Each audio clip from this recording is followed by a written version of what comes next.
My name is Samar, and I am a supervising social worker in Islington. And this is Hi, Zinzi. yeah. Hi, my name is Z, and I've been fostering for around 4.5 years now. So today we're just going to talk a little bit about something really important in as a foster carer, and that's the support that you receive when you're a foster carer for Islington. So I guess Z, obviously you're an experienced foster carer in Islington. Tell us a little bit about the support you have from your supervising social worker. Sure, yeah. So I've had my supervising social worker since I was approved, which was in 2016. And I believe I got my first placement in the summer of 2016. And with my supervising social worker, we meet usually once a month in person. And that's kind of changed with the current restrictions. But we speak on the phone every couple of weeks. She sends me emails. She puts me on different training that I need to do. So she's been really consistent over the years in my life and with the children that I've looked after. Oh, that's good. And do you feel like you can contact her anytime, like not just on the set sort of meetings that you have? Sure, because I've had emergency placements where a child has been placed with me on the same day, and I've had to contact my supervising social worker if I've needed extra equipment or if I've needed to arrange travel.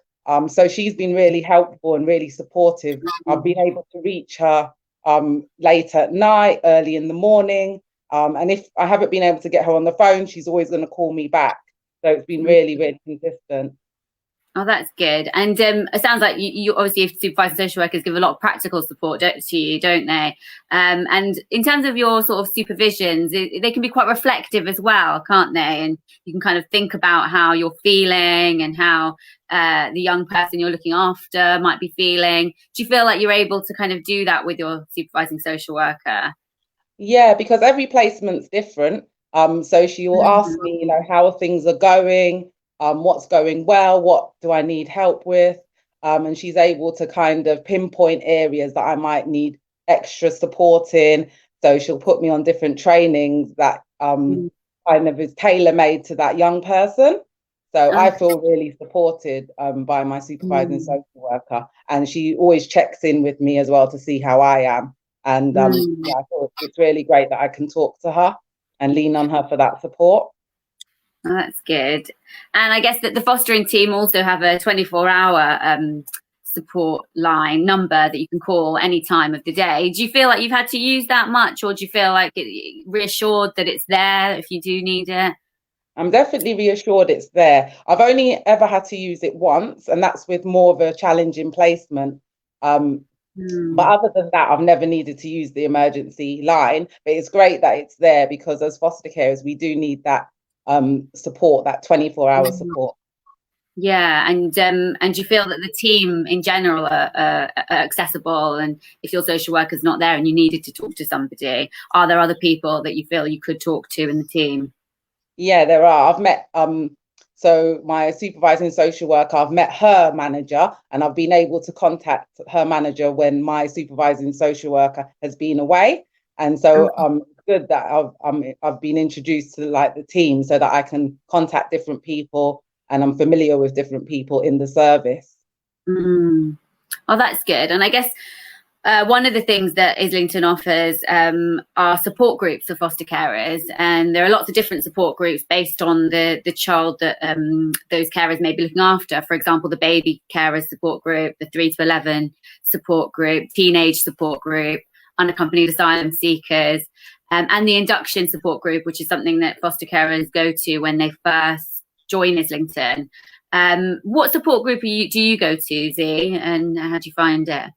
So the support groups are really, really helpful because you get to meet other foster carers who maybe have placements that are similar to you, and you get to hear about, their experiences. And if you're kind of struggling with anything, or if you just need someone to talk to, it's great that you can meet people on these at these groups. So I go to the baby groups. I've also been to the 3 to 11-year-old groups as well. I recently went to our Christmas support group, which was really nice, and it was done on Zoom. So even though we couldn't meet face to face, we were able to kind of connect with each other on Zoom and have some fun and have some games and kind of share how the year's been. And it's really kind of uplifting to hear that even though there are challenges, we can all get through this.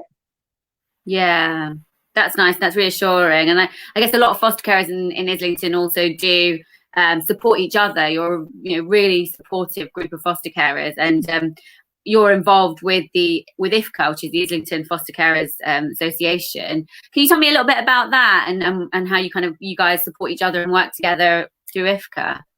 Sure, yeah. IFCA, we have committee meetings every month, which is now done virtually. And there's around 12 members, and they're foster carers who have all come together from diverse backgrounds and who had different placements and who have been in the service for different amount of time. So they all come together with kind of different experiences, and we vote on current issues in the service.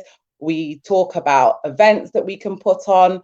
So we weren't able to put on a Christmas event. Normally we have a Christmas panto, which is really nice. We bring the children, we bring our support carers, and we all get together. But what we said is we'll just do a virtual kind of sing along and check in with all the foster carers. As well as that, we talk about current issues. So like with COVID, how do people feel about coming into the office with contacts and things like that. So it's really a supportive kind of network. And we also put on virtual coffee meetings. So usually they're done in our office, but at the moment they're done every Wednesday online, and that's really good as well. We'll get a chance to meet up on a Wednesday morning and sort of connect with each other. And you organise trips away, don't you? You went to Liverpool. Well, I know IFCA arranged a trip to Liverpool in the summer for a couple of days. Yeah, it's actually my 4th time. So we were able to go this August because we sat separately in our bubbles. And so, yeah, for the last 4 years, I've been going to Liverpool with IFCA. And it's really nice because, and other foster carers, because, you get to meet different families. And we all stay in a really nice hotel. It's right near the shopping centre, and there's like parks and museums, and the kids love it. Yeah, and it was really hot this August, so it was really fun time. Yeah, so I guess we talked a little bit about the fostering service and the support that's offered, and we also have spoken about you as foster carers and how much support you guys give each other. In terms of when you have a placement, what kind of support do you get from the child social worker and that team around the child? So the child social worker is really helpful in terms of if the child has extra needs. So I've looked after a child who's had extra needs, and so we're looking at nursery placement for them, and just being able to signpost things that the child needs, whether it's sensory toys in the house.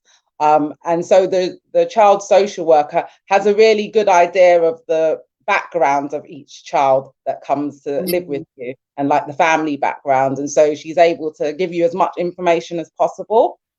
She or he is able to give you as much information as possible. And so they really support you. And they're there really for the child, to be the voice for the child. And how often do you tend to see the child social worker? How often would they visit you? Is it about once a month, roughly? Yeah, once or twice a month they'll visit you in the home. Yeah. And I guess there are other professionals that you'll see as well, aren't there, that you could get support? So health professionals. Have you found your experience working with them to be positive? Do they support you in terms of the child's health needs? Yeah, exactly. So when I look after younger children, so mostly babies and toddlers, there's a health visitor that I'm assigned, and she's been really helpful, my current health visitor who works with me with the child that I've got in placement at the moment. And she offers me a lot of support around immunizations that the child might need, or if the child needs to see the dentist. And I get a lot of phone calls, and I can also go to the to like health checkups and bring the child there. Yeah. And we also, I guess, Islington have their own sort of nurse that will do health checks as well on the children you're looking after. Have you found that to be helpful? Yeah, I know Islington's nurse quite well. and she's been around for almost every placement that I've had. I think I've had 5 placements now, and she supported me with every placement, making sure that the Red Book is up to date and that I have everything I need. I've got the toothbrushes. If it's a younger child, and I'm making sure that I take them to regular health checks. Okay, so around that, there's a lot of people involved around helping you with their health needs. And what about education? Obviously, if the child is older, they might be in nursery or school, but there's also the virtual school, which is the sort of Islington's education sort of service for looked after children. Have you had much contact with them? I have. I've worked a little bit with virtual school. I was an education champion where I supported other foster carers with helping raise kind of the educational attainment of looked after children. And so we did lots of kind of support groups with foster carers, newly approved foster carers. And we also looked at doing a buddying service, which I think is really something great that Islington offers. It's a buddying service where more experienced foster carers can support less experienced foster carers. And so, yeah, it's really good that Islington see the need for this, and it's pushed through their education virtual school. So that's great. And then I guess another really important thing that affects a lot of the children that come into our care is their mental health, is emotional well-being. And we have CAMS that we work quite closely with. How have you found that experience, and how have you been supported to meet the children's emotional needs? So I think well-being and emotional needs is so important for our children. So I've done a lot of training around PACE and trauma. And PACE stands for playfulness, acceptance, curiosity, and empathy. And it looks at each child as an individual and how, because of the trauma that they've experienced, their mental health is really important. And so I've worked with some of the staff from CAMS, and I feel really supported by them, not just with my looked after children, but also for myself, if I might need extra support, and they check in with me. So that's been really helpful. Oh, that's good. So it's a real kind of teamwork. You're not you don't feel like you're ever left on your own to care for a child. It sounds like, you were able to use that team around the child and in the fostering service quite well to support you. Exactly. I mean, I've heard that saying that it takes a village to bring up a child, but I think it also takes a village of support. And I feel like I've really had a village of support from the service and from my own support network as well. I've got to mention them, like my mum and my son's dad, and other parents and other foster carers, and also my supervising social worker. So for me, it's taken a real village for me to kind of be supported, and it's great that I have so many people around me who can help me through this journey. And I guess recently you got involved you talked a little bit about the PACE and the trauma training, and you attended a training recently that was for 7 weeks, and how did you find that experience? Did you find it useful to have something that was lasted for quite a long time, and were you able to come each week and reflect and be able to use that to help your placement? It was so useful. It was 7 weeks long. And I was able to learn so many new skills as well that I can utilize with the young people that are in my home. So when you talk about playfulness, so with some of the younger children and curiosity, I'm able to kind of help them to explore in a kind of playful and curious way. And also when you talk about acceptance, it's not only accepting the young child and the skills that they have, but also accepting some of the skills that you have. So yeah, I found the PACE training was really, really helpful. And we got to all kind of reflect on our experiences and how we were parented, and kind of see how we parent now, and see kind of the good points that we bring, and also where we can kind of improve as well. So that was so helpful. And do you find that you're able to access training for sort of things like child protection, first aid, all the kind of basic training that is needed as a foster carer? Do you feel like that's quite easy to access as well? Or have you found that? Yes, it's mandatory that we do emergency first aid. and I do that, I think, every 2 years. And also child protection. You have to do child protection and safe policies and things like that, which is really important. So it sounds like there's lots of training that you access, which is great, and that then you're able to use that in your placements, sort of ongoing. What would you say? What do you think was the most important thing about being a foster carer? For me, fostering has been such a rewarding and uplifting experience. So when I started fostering, I had just come from an administration background, and so I didn't want to go back to a 9-to-5 job after my son was born. So when he was 3 years old, I decided that I would kind of stay at home and be a foster carer and work with children, because I had done youth work in the past.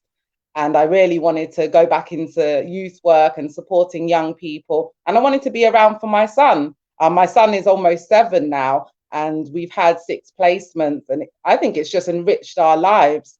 And I think the most important thing is having a kind of family of support around you for the young people, and that so that the young people feel listened to and valued and heard, but also so that you're kind of doing, even if it's just a little thing, like if they've had a bad day and they talk to you about that, or if you've got a younger child and you might see them walk for the first time. It's just these little things that kind of make you feel great about what you're doing.